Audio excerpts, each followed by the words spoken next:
Ferdinand et Anna Stoll ont planté une graine en Amérique du Sud qui allait germer sous le ministère d'autres missionnaires pendant des années. En 1909, les Stoll ont quitté les États-Unis.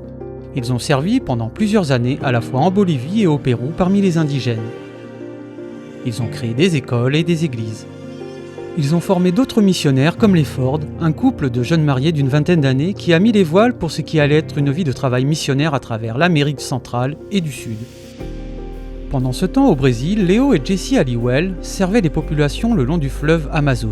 Ils ont passé des années sur l'un des terrains les plus difficiles pour atteindre les gens. Les Halliwell ont créé les bateaux de la mission appelés Luzero, ce qui signifie « porteurs de lumière », qui viennent assurer les services religieux et apporter les soins médicaux au village le long de la rivière. Tout au long de leurs 30 années de travail, on estime jusqu'à 250 000 personnes qui ont été aidées. Aujourd'hui encore, l'héritage des Halliwell se perpétue à travers l'exploitation des bateaux Luzero, qui apportent espoir et guérison aux gens. La région sud-américaine compte plus de 2,5 millions d'adventistes du 7e jour. Plusieurs de ces membres d'église s'occupent de leur communauté en faisant preuve d'imagination créative.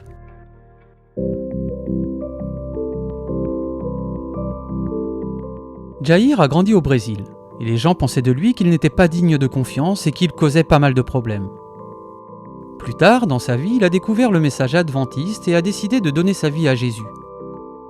Après avoir accepté Jésus, Jair voulait utiliser ses talents pour aider les autres. Il s'est souvenu de ce que pensaient les gens de lui, et a trouvé une idée novatrice pour offrir une meilleure expérience aux enfants de son quartier. Jair a un atelier de vélo qu'il a transformé en centre d'influence urbain. Il a appelé les enfants de l'église adventiste locale et les a encouragés à inviter les amis du voisinage à faire du vélo. Plus de 30 enfants ont participé. Jair a réparé les vieux vélos et les a donnés aux enfants qui n'en avaient pas. Ils ont nommé leur activité « les amis du vélo ».